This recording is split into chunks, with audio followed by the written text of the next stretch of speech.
भाजी म्हणजे काय दाखवतेस आज? आपण परवा गवार लावली होती ना, व्हिडिओमध्ये टाकली ती गवार कशी लावायची. तर बघा आता किती छान अशी गवार उगवली. आणि गवारमध्ये आता हे जे उगवले काकडे आहेत का भोपळा आहे का काय काय माहित नाही. तू कोथिंबीर पण टाकली होती ना? हा ठीक आहे. हे धने उगवलेत. ही ती दिसते ना ती मायाळूची भाजी म्हणजे पिनीची नाही का म्हणतो ते उगवलेत. आणि हे जे आहे दिसतात ना हे गवार आहेत. हे दिसतात. आता हेच काय आहे ते कळना म्हणजे गोसावळ आहे का काकडे हे वाले. तर दोडक्याला बघ छान असे दोडके पण यायला लागलेत. तर हे बघ हे छोटे छोटे असे दोडके पण लागलेत इथं दोडक्याला. आणि काही ते आहे. तर मी मागच्या वेळेस सांगितलं होतं ना की हा माझ्या दोडक्याच्या वेला आबोबाची लावलेला वेल आहे. तर त्यात मी चाकोताची भाजी पण टाकली. तर चाकोताची भाजी मी खोडून घेणार नाही कारण उपटून घेणार आहे. आता काही ती येणारच नाही खोडून फुटून. तर आता मी दाखवते. हे बघ चाकोताची भाजी. आणि खाली ना हे आबोबाच्या वेळेला आहे ना खूप खाली पानाची झाले. तर मी ती पानं जरा कट करते. या आबोबाच्या पानं कसल्या वेगळंच आहे ना कट करते मी. आज चाकोत्याची आज संध्याकाळी चाकोताची भाजी आणि भाकरी बाजरीची. तर भाजी तर किती निघते बघू ना. तर हा जो वेल आहे ना त्याला आता मला 1 महिना झाला लावून ह्या वेलाला. तर एका महिन्यात तो एवढा आला. आता बरोबर त्याला फुलांनी दोडके. अरे इथं पण दोडका आलाय बघ दिसला नाही. तर मागच्या वेळेस मी काय केलं ह्यातला एक दोडक्याचा वेल आहे ना तो सकाळ सकाळचा मी आल्यानंतर कट केलेला होता. आणि कट केल्यामुळं आता हे वेल असा फुटला. तर काय करायचं माहिती आहे का आता दोडके यायला लागलेत ह्याला पण. त्यामुळे आता मी कुठला तरी शेंडा कट करून दाखवला असते. हा आहे का नाही. आता हा दोडका आहे ना तर ह्याचा शेंडा दाखवते मी कट करून. तर असे दोडक्याचे वेल तयार झाले ना. आता हे मोठा झालाय पण छोटा असताना असा शेंडा तोडायचा. तर तोडला ना शेंडा याला परत अशा फुट्या फुटते आणि आता ह्या कंपाऊंडवर जाते. तर आता आपण काढतोय चाकोताची भाजी. तर मी चाकोताची भाजी हरभऱ्याची डाळ टाकून आणि कच्चे शेंगदाणे टाकून शिजवून करते. तर तुम्ही कशी करता मला सांगा कमेंटमध्ये. आणि मला चाकोताची भाजी खूप आवडते त्यामुळे मी अशी कुंडीत चाकवत मेथी कोथिंबीर टाकत असते. आणि हे वेल जातात वरती आणि भाज्या पण होतात दुसरी म्हणजे एका कुंडीमध्ये 2-2 भाज्या. म्हणजे किती वापर करते मी कुंड्यांचा ना. तर बऱ्याच जणांचा प्रश्न असतो कुंडीत ताई तुमच्या बाहेर एवढी कशी काय हिरवी झाड असतात. तर मी काय करते अशी कुंडी भरताना ना पहिल्यांदा असं शेणखत गांडूळ खत लिंबोळी खत आणि बोनमील खत हे मातीत असं एकत्र करून असं भरते आणि कुंडीत रोपे लावते. तर मी काय करते तुम्हाला दाखवते. पहिल्यांदा आता रोज आपल्या किचनमधले कांद्याची साली भाज्यात हे बघा दुधी शेंगा खाल्लेत लसूण परत काय काय आहे ते भाज्या आणून ह्याच्यात टाकते साली किचन मधलं. आणि ती त्याच्यावरून परत माती टाकते असं कुजत जाते. आणि मी जे आता तुम्हाला सांगितलं ना नंतर खत भरते की नंतर पूर्ण अशा कुंड्या भरते मग त्यात मी बी लावते. तर एवढी छान अशा भाज्या येतात. आणि काय काय वेळेस एक व्हिडिओ टाकला होता मी घरी खत कसं तयार करायचं तसं पण तुम्ही करू शकता. तर अजून मी भाजीच काढते इथं कारण आतमध्ये वेलात दिसत ना. तर भाजी काढायला जायची आणि वेल उठून घ्यायची आहे का नाही असं व्हायचं. एवढे छान वेल आलेत आता. म्हणजे बघा आता ह्या आठवड्यात मी किती भाज्या काढल्या ना.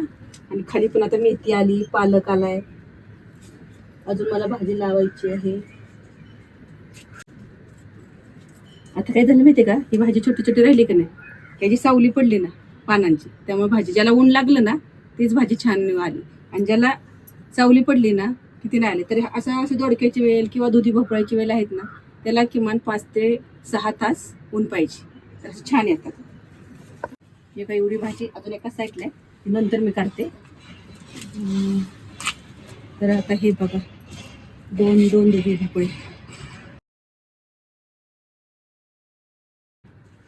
तर हे बघा हे दुधी भोपळा मी काढते. आणि दुधी भोपळ्याला मला एक जणाची अशी कमेंट आली होती की 2-3 जणांची की दुधी भोपळ्याला तुम्ही काय घालता एवढ्या वेळ. तर जे मी तुम्हाला सांगितलं ना आता ते शेणखत 15 दिवसातून एकदा असं शेणखत काढायचं. असं आता समजा ही पाला वाळा आहे ना वाळा नाही ह्याला असा रोग पडलेला असतो ना हे पाला असा वरचीवर काढायचा. आणि दुधी भोपळ्याला लावून आता मला 3 महिने झाले म्हणजे 3 महिन्यात फळं येतात. ह्याच्या अगोदर मी पण काढले आणि आता ही माझी दुसरी वेळ आहे काढायची फळं. त्याला ना असं वरचीवर मी खोदते, तुम्हाला दाखवते आता. हे खराब झालेले पानं आहेत ना, हे असे वरचीवर काढून टाकायची, रोग पडलेला असतो ना. तर ही एक भोपळा काढते.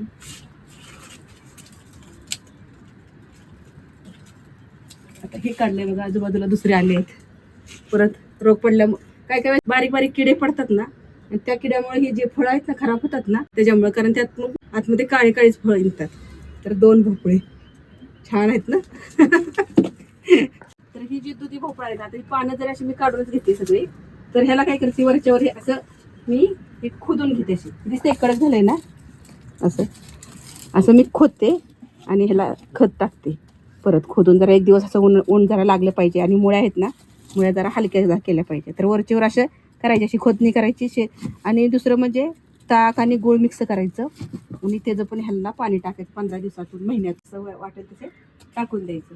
तर दुधी भोपळा कसा असा आतमध्ये पाणी असतं, त्यामुळे आपल्या तो शरीराला थंडावा देतो. म्हणून आपण नाही का दुधी भोपळा पितो, पाणी म्हणजे त्याचा ज्यूस पितो त्याचा. आणि उन्हाळ्यात तर चांगलंच आहे, त्यामुळे दुधी भोपळ्याचा वेल लावायचा, हेल्दी आहे चांगला. तर ही बघा, मी ना ही आता कुंड्या भरते ना, आता एक एक कुंडी काढते मोकळी झाल्यानंतर. ज्यावेळी आपण काढतो ना तर असं दगडासारख्या होतात, निघत पण नाही आहेत ना फुटून. म्हणजे आता खूप असं फुटून ह्याची मी माती एक दिव करून सगळं इथे इकडं फुटून टाकते असे. हे ह्यात मग ती खत बीत आहे ना, ती सगळं खत घालून परत मी त्यात टाकून देते, कुंड्या भरते. आता जी पाठीमागे ही तुम्हाला कुंडी दाखवली ना, ह्यात मी ही भरून टाकणार आहे सगळं. ते कसलं झालंय खत, फुटते का? त्याला मला 1 दिवस लागतो, अर्धा तास तरी जातो याला, अर्धा 1 तास करण्यात. तर अशा कुंड्या आता मे जून मध्ये, आता ह्या जानेवारी फेब्रुवारी आता पाऊस पडला का नाही, पावसामुळे सगळ्या अशा ही जातात. तर जानेवारी फेब्रुवारीमध्ये अशा कुंड्या बदलायच्याच, म्हणजे माती काढून ना परत टाकायची, मग परत छान म्हणजे भाजी येतात. त्याला चांगलं केलं पाहिजे,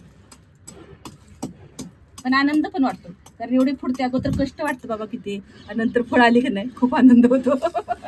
तुझ्या मागे टोमॅटो पण आहेत. अरे कुठे आहे? तर इथे लाल कलर दिसला का?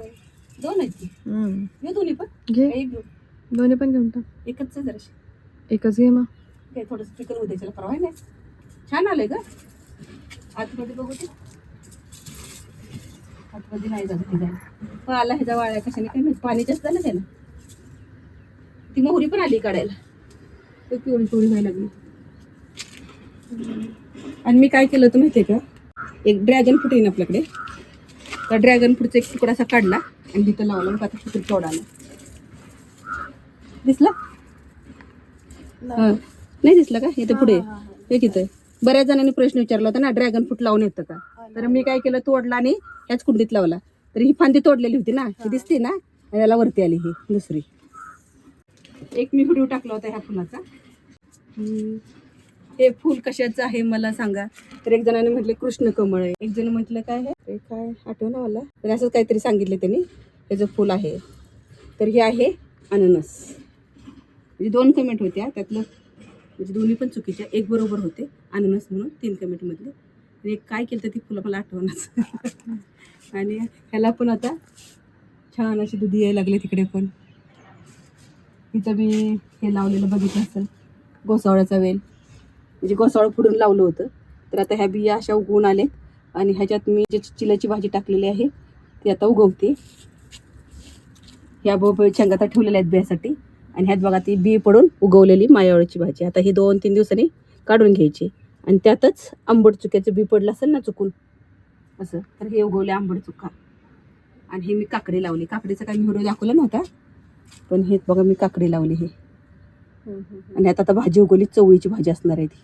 आणि काकडीच्या मी 4-5 बिया लावल्यात. मी नाही का सारखे म्हणते उगवतात का नाही, जास्त लावूया ज्या राहतील त्या. तर मी 4-5 बिया लावल्या त्या, त्यातल्या 2च बिया उगवून आल्यात काकडीच्या. तर इथं पण टोमॅटो आहेत, आपण टोमॅटो घेऊया इथले 2.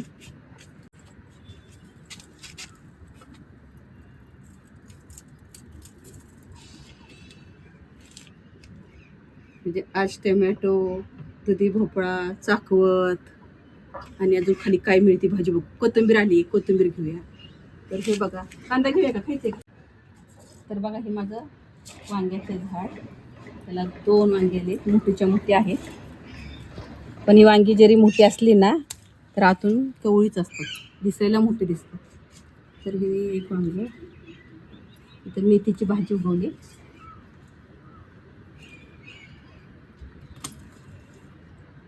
मागच्या वेळेस किती छान भरीत लागलेलं ना असं. आणि आज आता आपण इथं का करून फ्राय करूया वांगीचं भरत करण्यापेक्षा. ह्याला छोटे छोटे आता फुलांनी वांग्याने असं गच्च भरलेत. आता मी नवीन पण 2 रोपं लावलेत वांग्याची. म्हणजे वांग्याची रोपं तयार केली होती ना मी, त्यातली रोपं काढून लावलेत. तिथे मी झेंडू लावलाय तर तयार केलेलंच बी टाकून. ठीक आहे. इथे कोथिंबीर आहे मस्त. कोथिंबीर आणि मी तुम्हाला म्हटलं तर ना, माझ्या जास्वंदाच्या झाडात मला शोक कसा बघितला, एक कुंडी काय सोडली नाही अशी. याला ते जास्वंदाचं झाड आहे, ते मी हे करून त्याच्यात म्हणजे हळदी शाळेत होतं आणि त्यात कोथिंबीर टाकली होती. कोथिंबीर घेते बघा. आता काय करणार आहे, कोथिंबीर मी उपटून घेणार आहे, कारण खुडून नाही घेणार. तर आता हे झाड मोकळं करते मी आता त्याला वाढायला जरा मोकळं.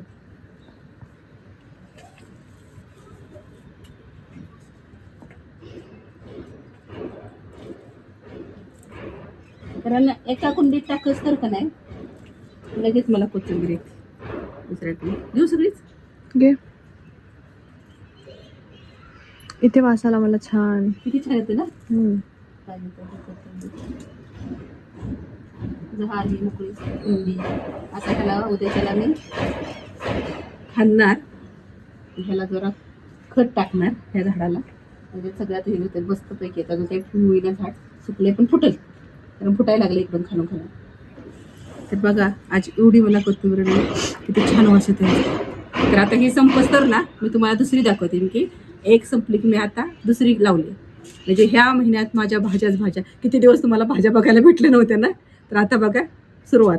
आणि ते कढीपत्ता बघा खूप छान. आता कढीपत्ता मला ना दुसऱ्या कुंडीत लावायचा होता, म्हणून मी काढून तसाच ठेवला. पण आता एवढा छान फुटून आला, पण तर लावायचं हीच होईना. तर बघा भाजीला आज कढीपत्ता, कोथिंबीर, आता पालक पण आलाय, कारण पालक पण घ्यायचं आहे. तुम्हाला दाखवते मी पालक माझा किती मोठा आलाय. पण आज चाकवत घेतल्यामुळं त्यामुळे पालक उद्या घेऊया. ते कोथिंबीर दाखवणार आहे ना मी. कोथिंबीर पालक दिसते का. हो. हा पालक आहे आणि इथे बघा कोथिंबीर मस्त. आणि ही वांग लावलंय मी. आणि आता चवळीची भाजी पण टाकली, ती पण आली खायला. मला बघा कोथिंबीर, कढीपत्ता, दुधी, वांगी, टोमॅटो आणि चाकवताची भाजी. आज एवढे मला मिळाले माझ्या गार्डनमध्ये, ताजी भाजी. बाय, भेटू आपण पुढच्या व्हिडिओमध्ये.